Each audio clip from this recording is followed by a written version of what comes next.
The first sign of trouble came as a faint signal drifting across the emptiness of space. It was soft, barely noticeable, hidden among the endless static that the scanners of the Galactic Empire's listening posts had grown used to. Most transmissions were routine, the chatter of minor colonies, old space debris interfering with frequencies, or messages from explorers reporting nothing of importance. But this one was different. It carried intention. Even in its broken, scratchy form, the Idealendur pattern was unmistakable. Someone or something was trying to send a warning. The words were almost lost in the noise. At first, the Empire's communications team ignored them as a random artifact. They replayed the signal, sped it up, slowed it down, tried filtering it through every algorithm available. And finally, the warning became clear, haunting in its simplicity. Do not approach. Earth is a snare. The message reached the ears of the Empire's scholars first, those who were tasked with studying new worlds before they were claimed or catalogued. They stared at their screens, their minds racing.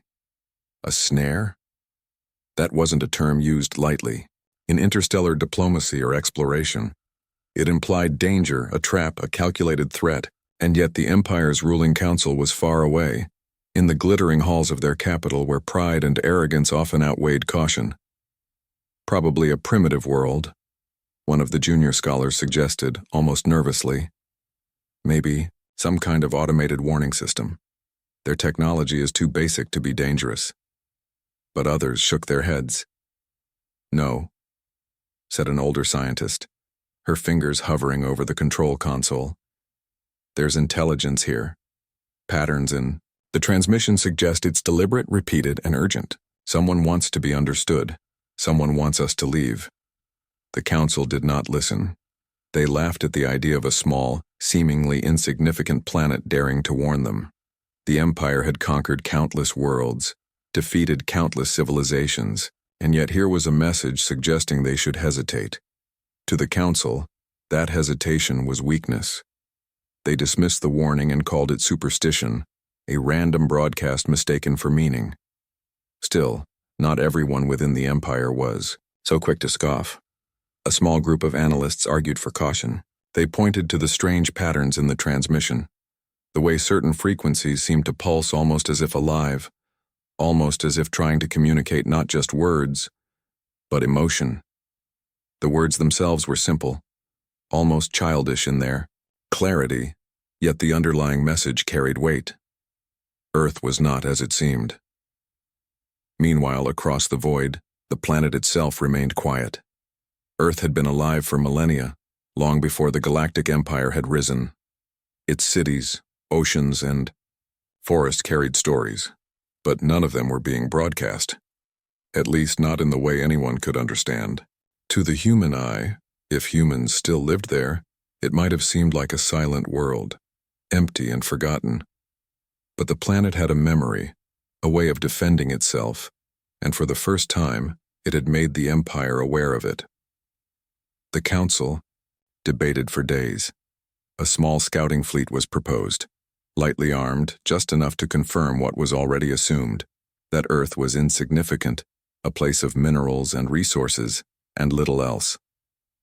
They ignored the warnings, confident that experience and power would carry them through.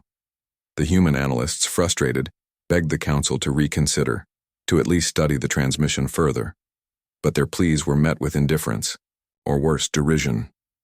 It's a message from children or ghosts, one of the council members said, waving away the screens. We are not afraid of shadows. Prepare the fleet. We will see this world for ourselves.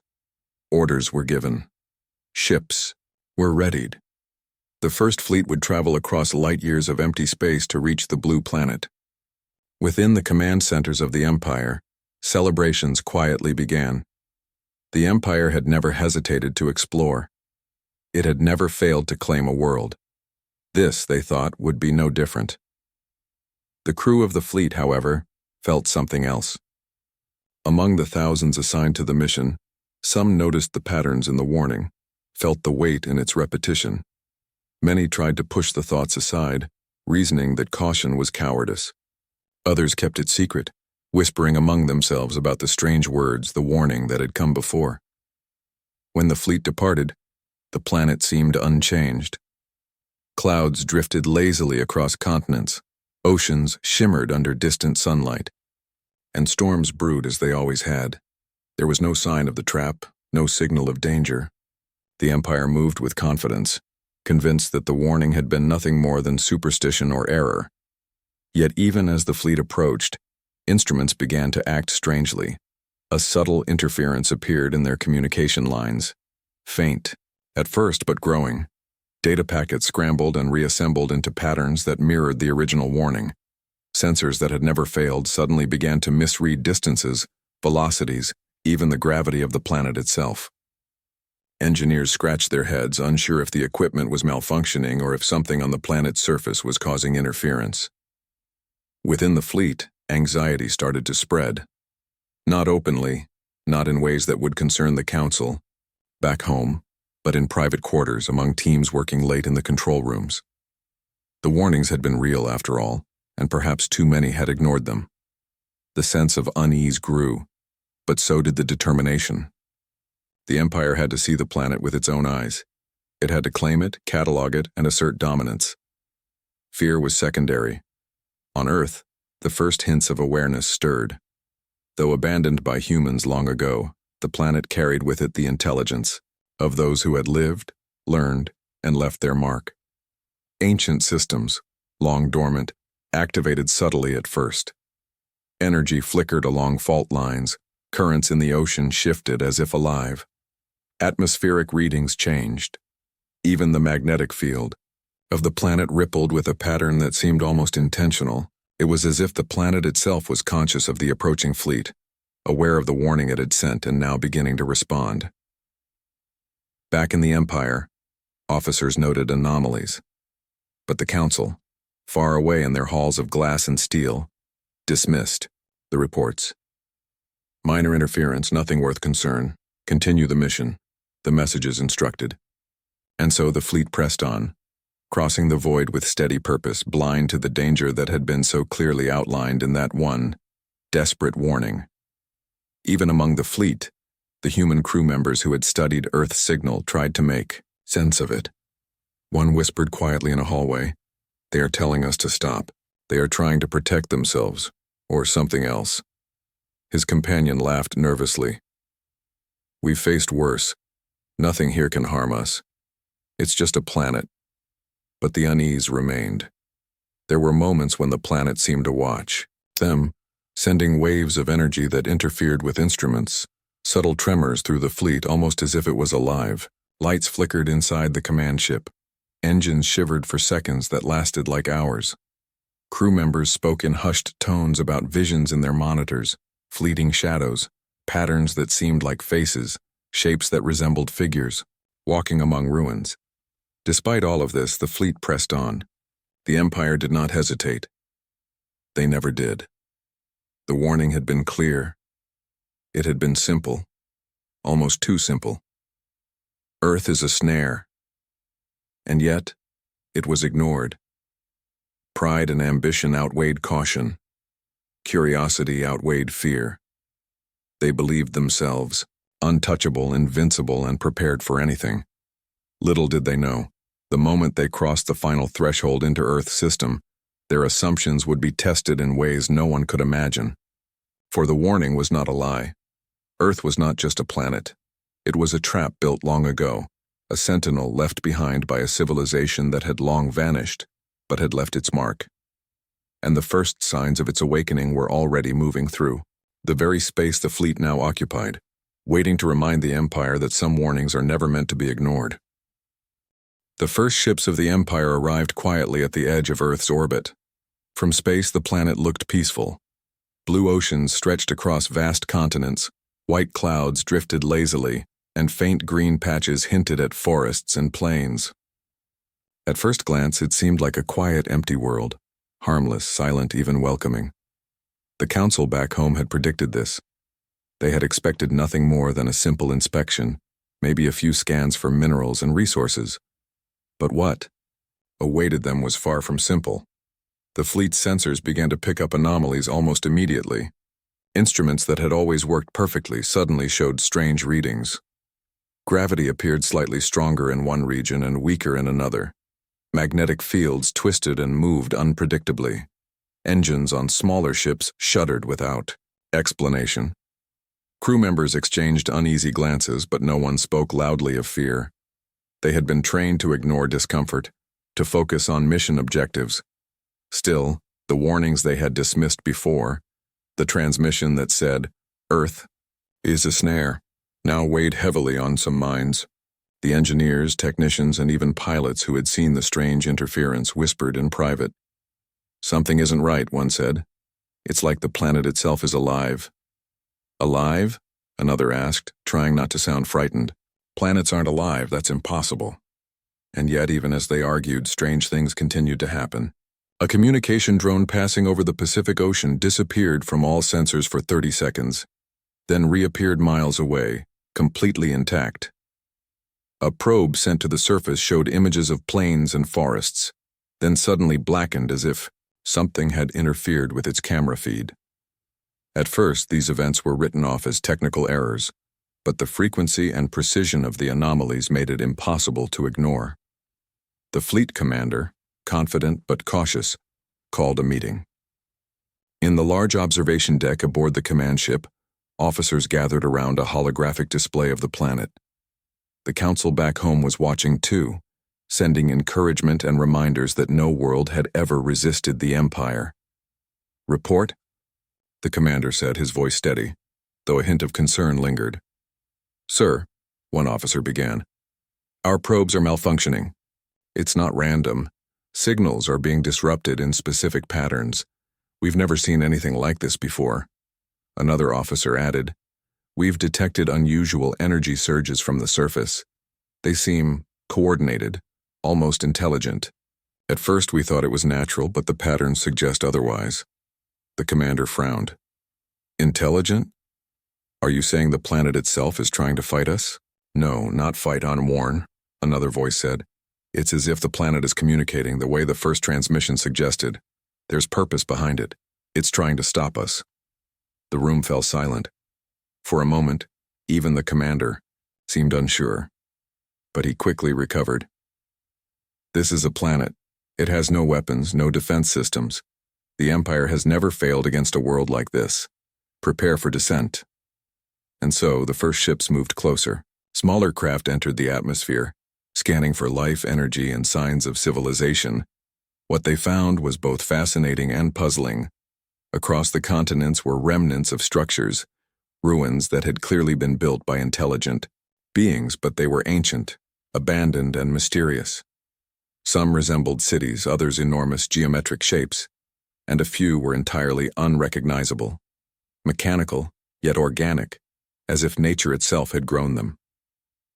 Sensors detected faint, residual energy within these ruins. It pulsed slowly, almost like a heartbeat, yet not alive in the biological sense. Crew members stared at their screens, trying to understand. None of their manuals or databases contained anything like this. These were not the works of simple humans, nor of any known civilization. And yet, the energy signatures had a strange, familiar logic to them. They were deliberate. The first ships made contact with the surface. Landing crews were dispatched to explore. The ground was solid and unthreatening at first. Vegetation, surprisingly lush in some areas, swayed gently in the wind. The air was breathable, and sensors showed nothing dangerous. But as the teams advanced deeper into the ruins, subtle changes began. Lights flickered in abandoned corridors, sensors detected shifting magnetic fields, and instruments went haywire without explanation. One technician, while inspecting a strange obelisk-like structure, reached out to touch it. The moment her fingers brushed the surface, a shock of energy coursed through her arm, harmless but startling. Her scanner flashed, recording patterns she couldn't decipher. She stepped back, glancing at her team. "Did anyone else see that?" she whispered. Her commander nodded slowly. "I felt it too. Whatever this is, it's not passive." Across the fleet, other landing teams reported similar experiences. Structures that appeared empty at first seemed to hum with life when approached. Energy pulses synchronized across miles of ruins. Even satellites in orbit picked up faint signals, almost like whispers, coordinated but unintelligible. The more the Empire's crews explored, the more they realized that Earth was far from dormant. Yet the Council back home remained oblivious. They sent orders to continue the mission, insisting that the planet posed no threat, and that fear was a waste of resources. Pride, ambition, and a desire for conquest outweighed caution. The Empire had never encountered a world it could not dominate. It could not accept that this planet might be different. Meanwhile, the atmosphere itself seemed to react to the invaders. Storms appeared suddenly in areas that had been calm. Lightning arced across the skies in unusual patterns, and the wind carried strange resonant sounds that shook the ships lightly in orbit. Crew members reported strange visions, fleeting shadows, figures in the ruins that moved unnaturally fast, shapes that disappeared when observed directly.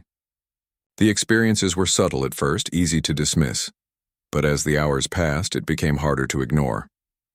One officer, responsible for monitoring the orbiting ships, noticed an anomaly on his screen. A small vessel had moved in a way that defied physics. Its trajectory had shifted sharply without engines or propulsion, as if something unseen had guided it. He reported it to the commander, who glanced at the display and frowned. "Impossible," the commander muttered. "There's no explanation for that. Systems check immediately. Repeat the mission only when cleared." The check revealed nothing. The ship's engines were fine. The sensors had no error.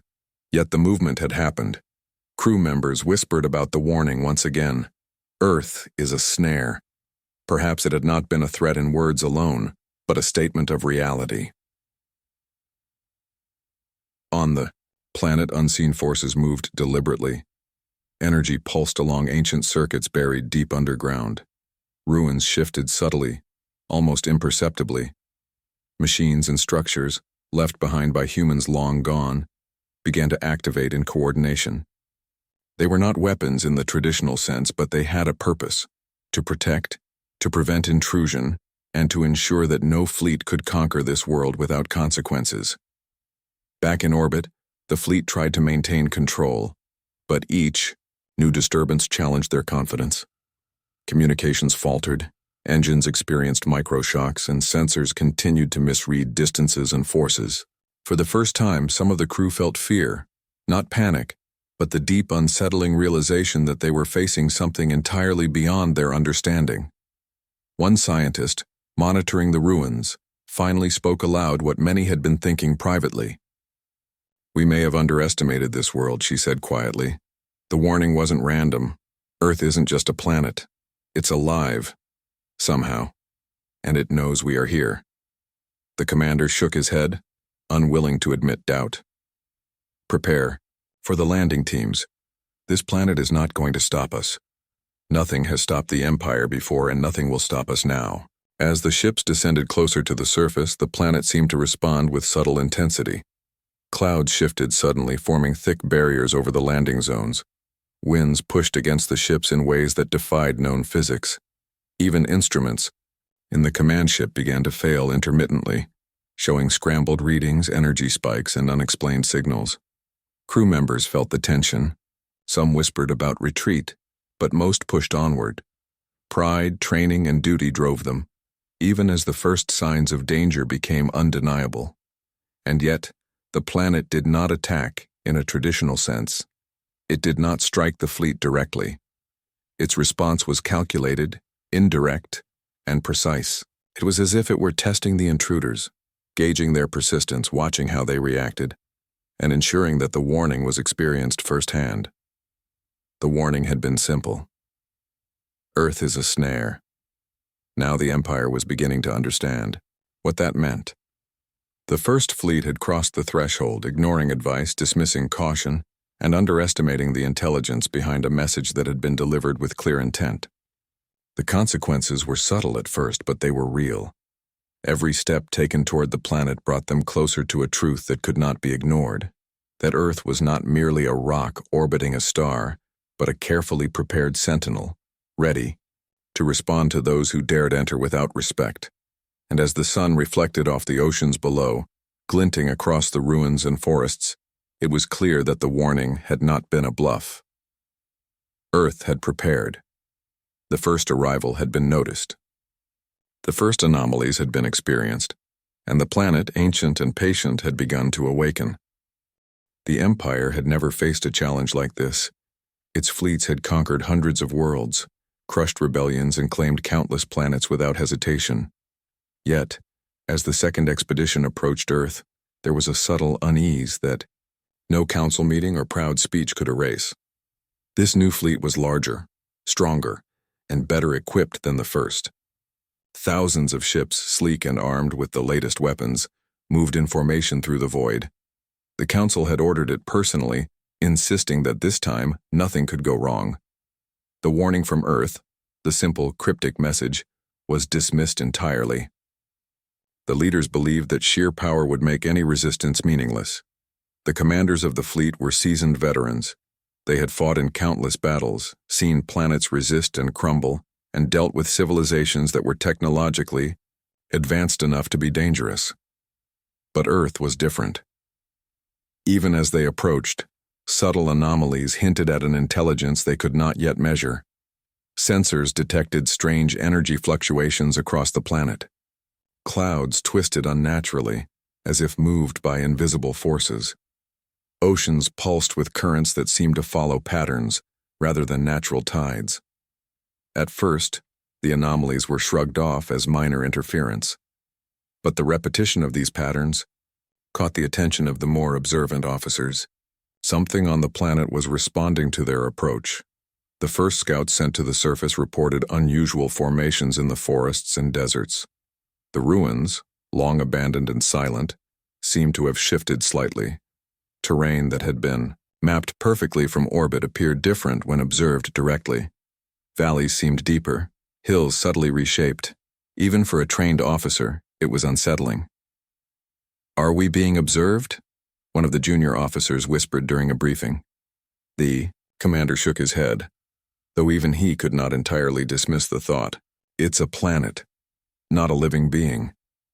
Keep your focus on the mission. Yet even as he spoke, another oddity occurred.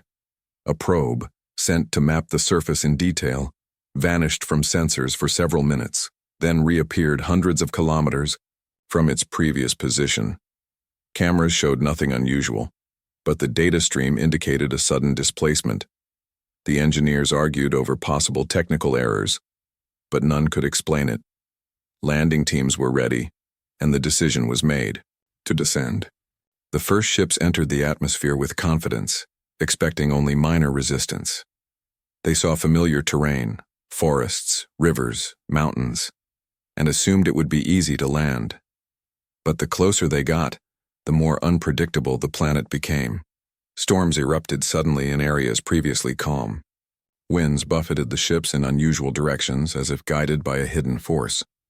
Electrical systems on smaller crafts flickered and failed intermittently.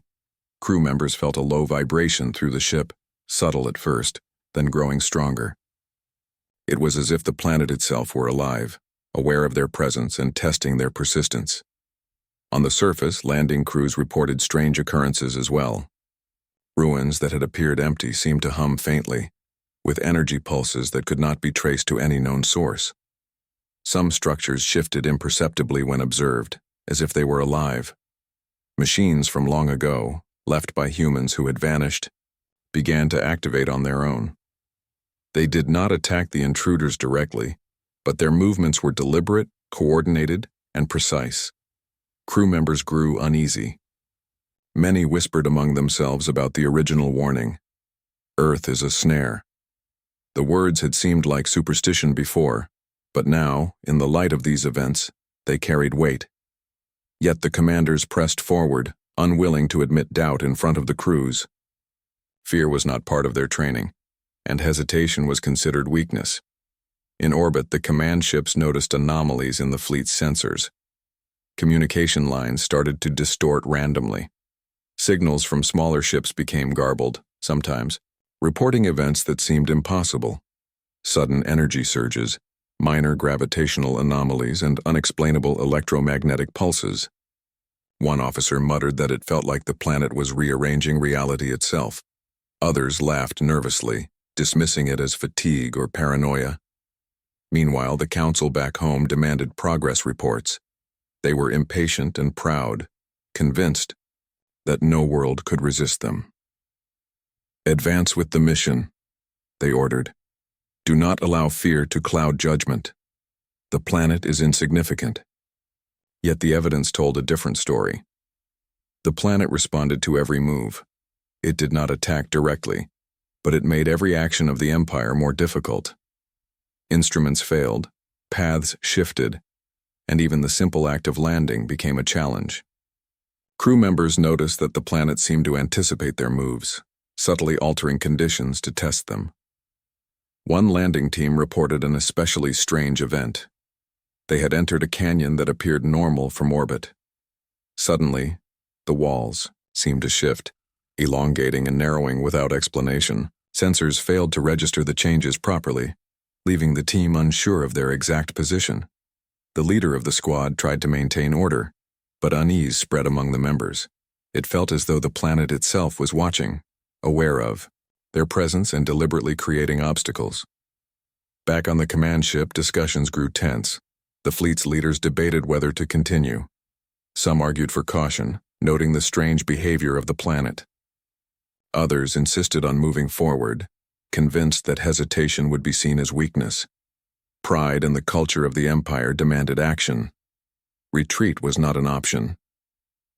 As the landing teams explored further, they discovered remnants of human civilization. Cities and structures, long abandoned, held machines that no one could fully understand. Some devices appeared mechanical, others organic, and a few seemed to blend both. The energy patterns emitted from these structures were subtle but unmistakable. They suggested intelligence, design, and purpose. One technician touched a structure and a wave of energy surged through him.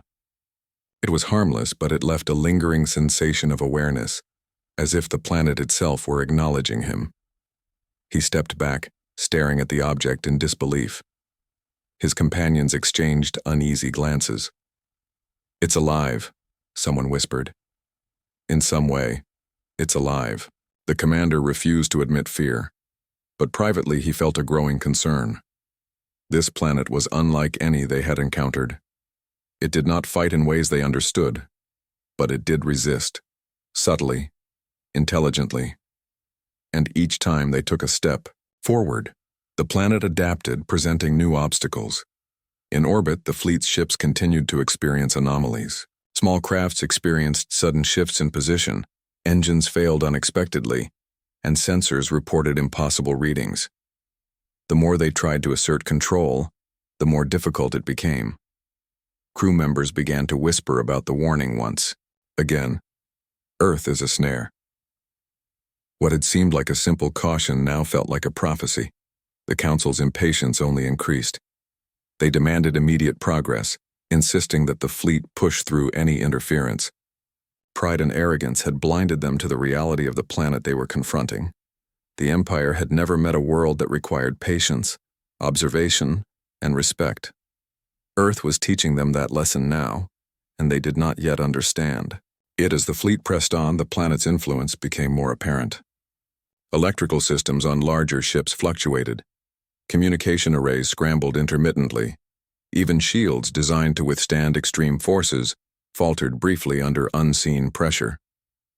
Crew members reported visions, fleeting shadows in ruins, strange movements in forests, lights that shifted in ways that defied explanation. Each anomaly was minor alone, but together they formed a pattern. Earth was alive, aware, and not to be taken lightly. Some among the crews began to doubt. They whispered in private, questioning the wisdom of their leaders. But fear was not openly allowed. Discipline and duty overrode individual caution, even as the planet subtly demonstrated its power. One officer, a veteran of dozens of planetary campaigns, finally admitted quietly to a colleague, "We are not dealing with a normal world. It knows we are here. It's testing us, and I do not know if we are ready for what comes next." The colleague nodded, silent. They both knew that returning home with failure was impossible. The culture of the Empire did not allow it. Yet the unease grew. Earth had begun to awaken in ways that no one had anticipated. It did not need to fight directly, for its presence alone unsettled and disoriented the fleet. As the sun set over the distant horizon, illuminating forests and mountains with golden light, it was clear that Earth's defenses were subtle but effective.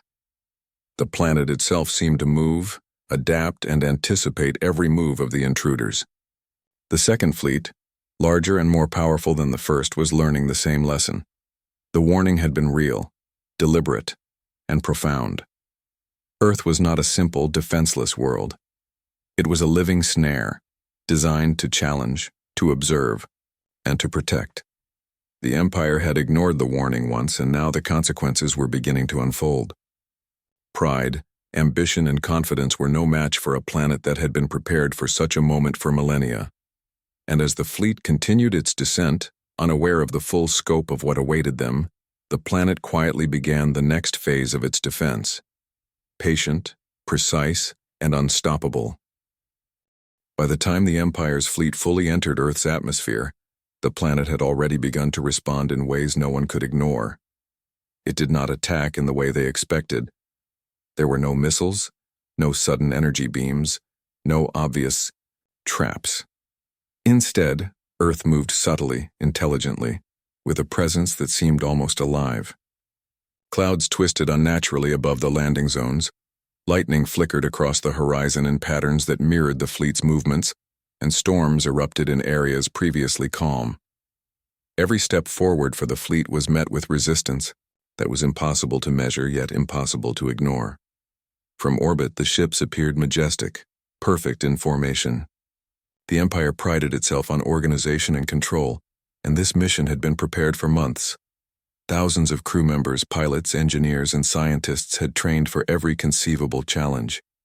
Yet the further they descended, the more the planet refused to conform to expectations. Instrument readings fluctuated.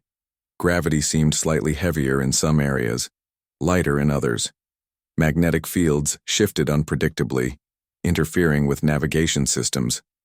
The commanders initially chalked these anomalies up to natural phenomena, minor interference. One said confidently, "We have faced solar storms, magnetic turbulence, and planetary storms before. Nothing here can harm us." But the anomalies continued, growing more precise. Small ships that had been scouting ahead reported sudden distortions. One craft vanished from sensors entirely for several minutes, only to reappear far from its intended location. The crew swore it felt as though they had been moved through space itself, displaced by something unseen yet purposeful. No technical malfunction explained it, and all instruments checked out perfectly before and after the event. On the surface, landing teams encountered similar mysteries. Ancient ruins, long abandoned, seemed to shift subtly under observation. Hallways elongated slightly. Walls curved in ways that defied measurements from orbit. Machines embedded within the structures began to hum faintly, as if aware of the intruders. Energy pulses, weak at first, strengthened with every step the landing parties took. They were not violent, but deliberate, calculated. One technician, reaching out to a strange obelisk that appeared entirely mechanical but somehow organic, felt a jolt of energy run through her arm. The sensation was startling, not painful, but left her feeling observed, almost judged. The others in her team watched in silence, uncertainty growing with each passing minute. It was the first clear demonstration that Earth itself was not passive. Crew members began whispering the warning again. Earth is a snare. At first, it had sounded like a simple caution, almost a superstition. Now it felt like a prophecy. The words no longer seemed cryptic. They were a direct message about reality. The planet was alive in a way no one had fully anticipated, and it was responding to their presence with intelligence and precision. The Empire's pride remained. The Council back home demanded progress reports and urged swift action. They had sent a larger, stronger fleet precisely to avoid failure. Nothing could stand in the way of the Empire's ambition. Retreat, hesitation, or caution were seen as unacceptable. But even with this confidence, cracks began to appear in the fleet's operations. Engines flickered unpredictably, Shields faltered for seconds that felt like eternity, and communication lines scrambled intermittently. Sensors reported impossible. Readings, showing objects moving where none existed, structures shifting without cause, and energy spikes from locations that could not be traced. Each anomaly was subtle on its own, but together they formed a pattern. Earth was aware of every move. The landing teams pressed on, exploring the ruins in the forests, deserts, and mountains. They found devices and mechanisms left by humans long gone, remnants of a civilization that had vanished but had left behind intelligent designs. Some structures were entirely mechanical, others organic, and a few were impossible to classify. Energy pulsed from them in synchronization, subtle but unmistakable. The planet had prepared defenses not to kill, but to protect and to teach. Crew members began to feel fear for the first time, though it was quiet, private, unspoken. It was the type of fear that gnawed at the mind, the realization that they were no longer in control. They whispered about the original warning, about the words they had ignored, and about the consequences of pride. One officer, a veteran of countless campaigns, finally admitted privately to a colleague, "This planet is not ordinary. It anticipates us. It doesn't fight in ways we expect, but it resists. And it's smarter than we are prepared for." Meanwhile, in orbit, the larger ships experienced even more unsettling phenomena. A capital ship reported multiple sudden energy spikes in its engines, shields, and navigation systems simultaneously. A smaller fighter craft, piloted by one of the Empire's elite, disappeared from radar completely, only to reappear several miles away with no explanation. Crew members swore they saw shapes moving beneath the clouds, figures that vanished whenever observed directly. Despite all these signs, the Empire refused to retreat. Pride and duty demanded forward movement. The Council back home insisted on progress, sending messages that minimized the anomalies and reminded the fleet that no world had ever resisted them. The fleet continued, but unease grew with every hour. On the surface, teams exploring the ruins discovered mechanisms that seemed to interact with them. Doors opened before they approached, lights followed their movement, and faint pulses of energy synchronized with their steps. Instruments began to register patterns that resembled communication, though the language was unknown. The planet was aware, observant, and deliberate. One technician remarked quietly, "It's like the planet is alive, like it's testing us, teaching us, and it knows we ignored the warning." The others did not speak, but each felt it. The warning, simple and clear in its original transmission, had not been a bluff. Earth was a snare, prepared over centuries, waiting for those who underestimated it. As storms moved across the landing zones, winds grew stronger, and lightning flashed in deliberate sequences. Clouds swirled unnaturally, sometimes forming barriers that blocked observation or passage. Energy waves, barely detectable, interfered with the fleet's instruments. Every step forward was met with subtle resistance, designed not to kill, but to disorient, to force respect. The commanders tried to assert control, but the planet was patient. Each anomaly was calculated, precise, and unexpected. The more the fleet attempted to impose order, the more unpredictable the environment became. It was a lesson in humility, delivered quietly but undeniably. Crew members began to talk about the warning more openly now. Earth is a snare. The words once dismissed had taken on new meaning. The First Fleet had experienced minor anomalies. The Second Fleet was learning that the planet did not need to attack directly to defend itself. Every observation, every movement, every decision was influenced by forces beyond their understanding. In the command ships, debates grew heated. Some officers argued for caution, urging the fleet to pause and analyze the anomalies. Others insisted on continuing, claiming that retreat was weakness. Pride and training collided with fear and reality. The fleet's forward momentum was maintained, but unease spread like a quiet storm among the crew. On the surface, the ruins revealed more. Massive structures, long thought abandoned, activated subtly. Doors, corridors, and mechanisms moved in. Synchronization, creating pathways that seemed almost intentional. Energy pulses followed the intruders, sometimes guiding them, sometimes obstructing them.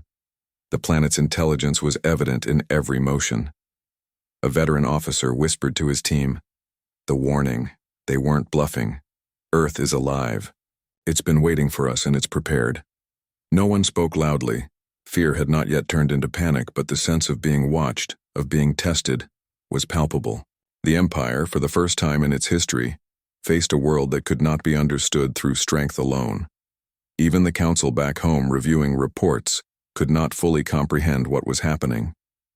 They instructed the fleet to continue, believing that the anomalies were minor and manageable.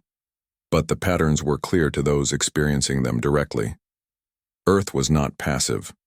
It was intelligent, patient, and fully aware of their intrusion. As the sun set over forests, mountains, and deserts, the planet's energy pulsed faintly, synchronized across vast distances. The Empire's fleet, vast and powerful, moved forward with confidence. Yet with each passing moment, Earth's subtle defenses grew stronger, more precise, and increasingly undeniable.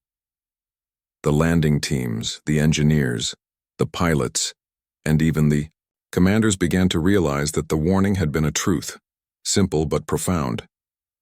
Earth is a snare. The planet did not fight with weapons, but with intelligence, patience, and precision.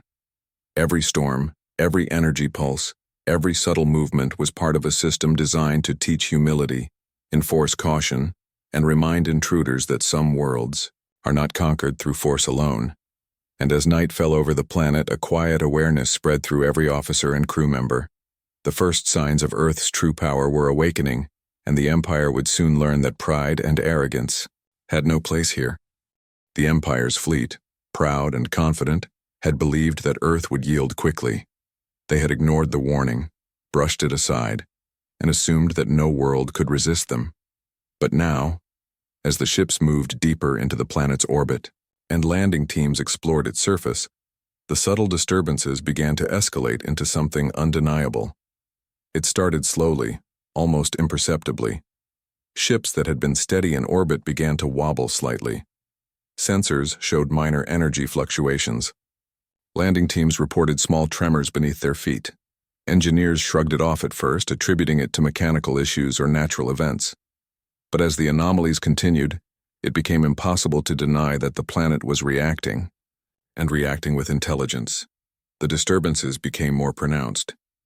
A small reconnaissance craft, sent to map a dense forest, suddenly vanished from radar. Moments later, it reappeared miles away, intact, with all systems functioning normally. The pilot reported nothing unusual, except for a sensation that the forest had somehow shifted, rearranging itself around the craft. The term "Earth is a snare" now echoed quietly in the minds of the crew, a warning they had ignored and were starting to understand.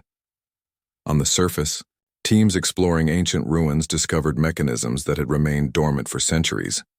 At first, these devices seemed inert, decorative perhaps, left behind by humans long gone. But as the landing crews approached, subtle lights flickered along the walls, doors opened before anyone touched them, and hallways shifted ever so slightly, creating paths that seemed to guide the explorers. Energy pulsed faintly from hidden circuits, synchronized in ways that suggested intelligence. One engineer, leaning over a strange panel, noticed the reading spiking in response to his movements.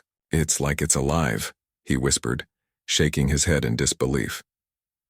Others exchanged uneasy glances, but the mission demanded progress.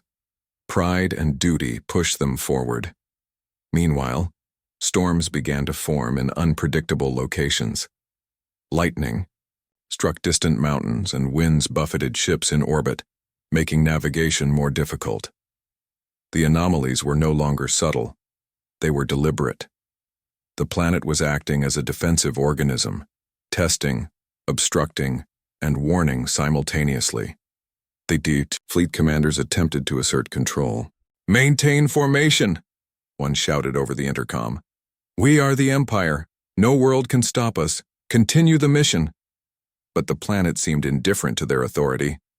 A vessel that had been steady moments before suddenly pitched violently, forcing the pilot to correct for forces that had no clear origin. Another ship reported shields flickering, systems fluctuating, as if invisible hands were pressing against them. The anomalies were not random, they were precise, targeting weaknesses and disorienting the fleet. On the ground, landing teams ventured further into the ruins. They discovered enormous structures buried beneath forests and deserts, shaped in geometric patterns that defied conventional understanding. Machines embedded in the earth hummed in synchronization, creating energy pulses that resonated across miles. Crew members felt the vibrations through the ground, subtle at first, then stronger, as if the planet itself were breathing. A technician reached out to touch a device that looked almost organic. The moment her fingers made contact, a surge of energy ran through her, startling but harmless. Her scanner, however, recorded patterns she could not interpret, signals that seemed almost like a language. Her colleagues stared, speechless. The planet was responding to them, acknowledging their intrusion. Even the most disciplined officers could not ignore it. Subtle fear spread, a quiet realization that the warning had been true. Earth was a snare. It did not attack in conventional ways, but it controlled the environment, manipulated perception, and tested the fleet's persistence. Every instrument reading, every movement of the ships, every exploration of the ruins was being observed and influenced. In orbit, the anomalies grew more pronounced. Sensors showed distortions in space itself, as though gravity and energy were bending in response to the fleet. Navigation systems faltered intermittently, shields dropped unexpectedly, and communication signals scrambled, cutting off contact between ships. Pilots reported fleeting shadows in the clouds, strange movements across the oceans, and lights that appeared and vanished without explanation. The fleet commander, a veteran of countless campaigns, realized that their previous experiences were useless here. Tactics, strategies, and technology were ineffective against a planet that could adapt in real time, manipulate forces beyond comprehension, and respond intelligently. The warning, simple in words, had been profound in truth. Earth is a snare. Crew. Members whispered among themselves. Some tried to rationalize it, calling the anomalies natural phenomena or mechanical malfunctions. Others spoke in hushed tones about the original message, about how they had ignored it at their own peril. Fear was quiet but growing, creeping into every corner of the ships and landing zones. The planet's response escalated further. Storms intensified, with winds strong enough to push against ships in orbit. Energy fields pulsed in unpredictable ways, temporarily disabling engines and shields. Ground teams found pathways shifting beneath their feet, corridors lengthening and narrowing without explanation. Machines embedded in the ruins activated, sending synchronized pulses that resonated through the explorers' bodies, creating a sensation of being watched and tested. One officer, observing the patterns from the command ship, realized that the planet was not random in its responses. Every anomaly, every disturbance was coordinated. Earth was not attacking to destroy. It was reacting intelligently, controlling the environment, and measuring the Empire's response. It was a snare, precise and deliberate, and the consequences of underestimating it were already apparent. The landing teams reached a massive structure that stretched miles underground. It appeared ancient, left behind by humans who had long vanished. Yet inside, the mechanisms were active, responding to their presence with a silent intelligence. Lights followed their movements, doors opened in sequence, and energy pulsed in rhythm with their steps. Crew members felt a mixture of awe and unease. They were witnessing a system that had been designed to anticipate, respond, and protect. The planet's presence became impossible to ignore. Energy pulses disrupted ships in orbit, storms made navigation hazardous, and the ruins on the ground revealed devices beyond comprehension.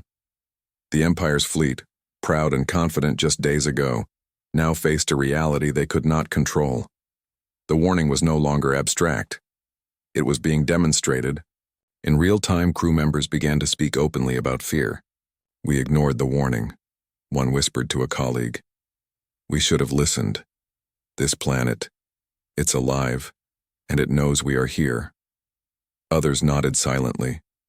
Pride demanded they continue, but every anomaly, every disturbance, every shift in the environment was a reminder that they were intruders in a world prepared for their arrival. The planet did not need to attack directly. Its intelligence and control over the environment were enough to challenge even the most disciplined soldiers of the Empire. As the sun rose over distant mountains and forests, the anomalies continued. The planet's defenses were subtle but effective, testing every aspect of the fleet's operation. Instruments failed, ships shifted unpredictably, energy pulses disrupted navigation, and ancient machines activated in synchronization with every movement. The warning, simple in words, had proven profound in action. Earth is a snare. Every step, forward, every attempt to explore, was met with intelligent resistance. The Empire, vast and powerful as it was, realized that strength alone would not be enough to conquer this world. Commanders debated in private. Some argued for retreat, for reassessment. Others insisted on pressing forward, claiming that hesitation was weakness. Pride and duty clashed with fear and reality, creating tension among the fleet. On the surface, teams ventured deeper into the ruins. They discovered rooms filled with energy conduits, massive circuits embedded in stone, and devices that pulsed in rhythm with the environment. The planet's intelligence was evident in every mechanism, every pulse, every subtle shift. The explorers felt as though they were being observed, measured, and guided simultaneously. A technician reaching out to touch a panel felt a jolt that resonated through his body. It was harmless, but undeniable. He glanced at his colleagues, all of whom were equally awed and unnerved. The planet was not passive. It was awake, aware, and in control. Even the fleet in orbit could no longer ignore the signs. Systems faltered. Ships experienced unexplained shifts, and communication signals scrambled repeatedly. Pilots reported lights moving across oceans, shadows flickering in forests, and patterns that seemed intelligent. Every anomaly, every disturbance was deliberate. The Empire had ignored the warning. Now, in the presence of a planet that had prepared, for millennia they were learning the consequences. Pride, arrogance, and confidence were no match for Earth's intelligence. The first direct tests of the planet's power were underway, and the fleet could feel the magnitude of what they had underestimated. Crew members whispered again, more openly this time. Earth is a snare. They understood the truth of the words, and the realization spread quietly, like a chill through every ship and landing team. The planet did not need to attack. Its presence, intelligence, and control over the environment were enough. Essie, the Empire had pressed forward, confident in its might, yet Earth had shown it was far from ordinary. Subtle anomalies had become obvious, intelligence in every shadow, movement, and pulse. Now, as the final phase unfolded, the true consequences of ignoring the warning could no longer be avoided. The fleet had been severely tested. Ships had shifted mysteriously, shields had faltered, communication lines had scrambled, and instruments had failed repeatedly. Even the most seasoned officers felt a quiet dread growing among their crews. No tactics, no strategy, no technology seemed able to anticipate the planet's reactions. Every attempt to assert control was met with subtle resistance, as if the planet itself were reading their plans and responding with precision. On the surface, the landing teams were facing phenomena more pronounced than ever. Ruins that had been passive now actively interacted with them. Doors opened only when explorers followed specific paths. Energy conduits pulsed in rhythm with their movements, creating sensations that were both awe-inspiring and unsettling. Machines, left behind by humans long gone, came to life in silent synchrony, as though rehearsed for this very moment. A young technician, walking carefully through a corridor, suddenly felt the floor beneath him shift. The walls, previously straight, seemed to curve around him, subtly guiding his steps. He froze, sensing the deliberate intelligence behind the movement. A colleague whispered, "It's alive. It knows we are here." The planet's power was no longer subtle. Lightning arced across stormy skies in intricate patterns, striking the landing zones with precision that avoided injury but disrupted equipment. Winds buffeted ships in orbit, making navigation nearly impossible. Energy pulses surged through the ruins, temporarily disabling instruments, screens flickering with indecipherable signals. The fleet could no longer ignore that they were inside a carefully constructed trap. The commanders tried to maintain control. "Advance!" one shouted. "The Empire will not fail." But their words felt hollow. Systems continued to falter. Ships pitched unpredictably. Instruments reported impossible. Readings and communications cut out intermittently. The planet's intelligence was unyielding, patient, and precise. On the ground, explorers discovered massive underground chambers, extending for miles beneath forests, mountains, and deserts. Within these chambers were intricate circuits, energy, conduits, and machinery that pulsed in patterns synchronized across vast distances. It was clear that Earth had prepared these systems deliberately, to respond to intruders, to test them, and to defend itself without direct confrontation. Crew members realized that retreat was no longer simple. The planet's control over the environment, over energy flows, and over the very physics of their surroundings made withdrawal difficult.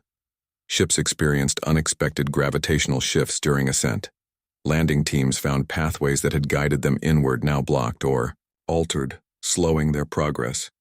The planet had anticipated attempts to leave as carefully as it had anticipated their arrival. Panic, though quiet, began to spread among the crews. Fear was not wild or uncontrolled, but it was a steady realization that the Empire's pride and power were ineffective here. They had assumed dominance, yet the planet had turned their assumptions against them. Every calculation, every prediction, every expectation was disrupted by forces they could not measure or control. The Council back home, unaware of the escalating danger, continued to demand reports and progress. They had no understanding of the subtle intelligence of the planet. They expected conformity, obedience, and swift conquest.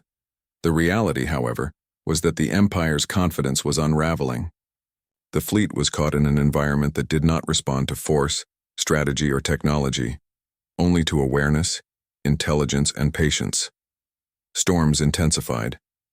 Currents of wind and rain acted like barriers, guiding ships away from safe landing zones or funneling them into difficult terrain. Lightning created paths of energy that temporarily disabled shields and engines. On the ground, the ruins' machinery hummed and pulsed, guiding or obstructing explorers' movements with precise timing. The planet's control over its environment was now overt, undeniable. One officer, observing the patterns from orbit, whispered to a colleague, "It's not attacking us directly, but it is stopping us. It's a snare, exactly as the warning said, and it's working." Others nodded, their faces pale but resolute. They realized that Earth did not need to use conventional weapons. Its intelligence, its subtle manipulation of energy, storms, and terrain was enough to counter the Empire's might. Every step forward, every attempt to explore was met with resistance that could not be overcome by force. On the ground, landing teams discovered chambers filled with energy conduits linked to vast machinery. The devices pulsed in patterns that were almost musical, synchronized across miles of ruins.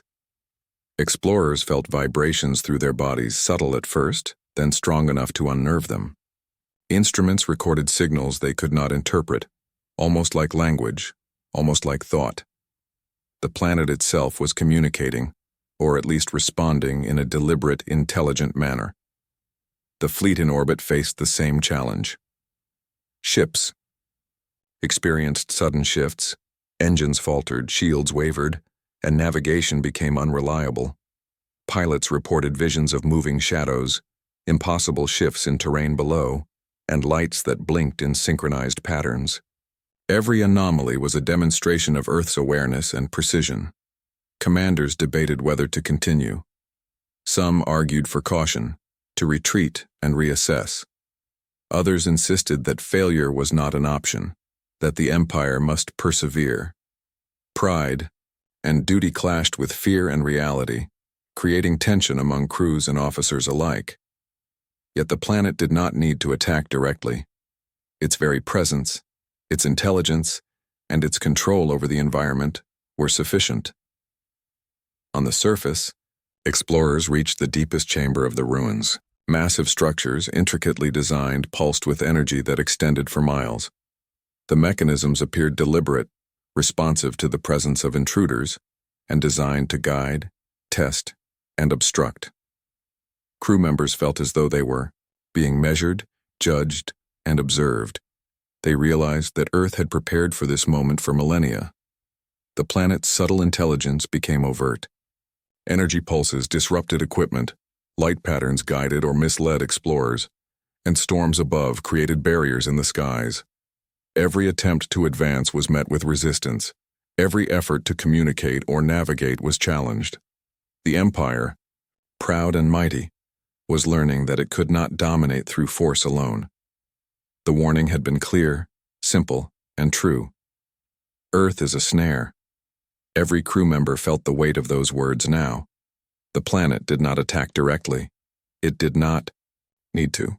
Its intelligence, precision, and patience were enough to ensnare even the most powerful fleet in the galaxy.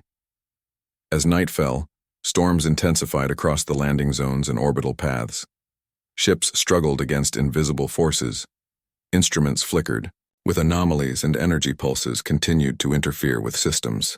On the ground, explorers navigated shifting corridors and chambers filled with ancient machinery, guided by patterns they could not understand but compelled to follow. The Empire had underestimated the planet. Pride and arrogance had led them to believe that strength alone was enough. Now, in the face of Earth's intelligence, patience, and subtle control, they faced consequences they could neither predict nor overcome. Crew members whispered again, "Earth is a snare." The words had moved from warning to reality.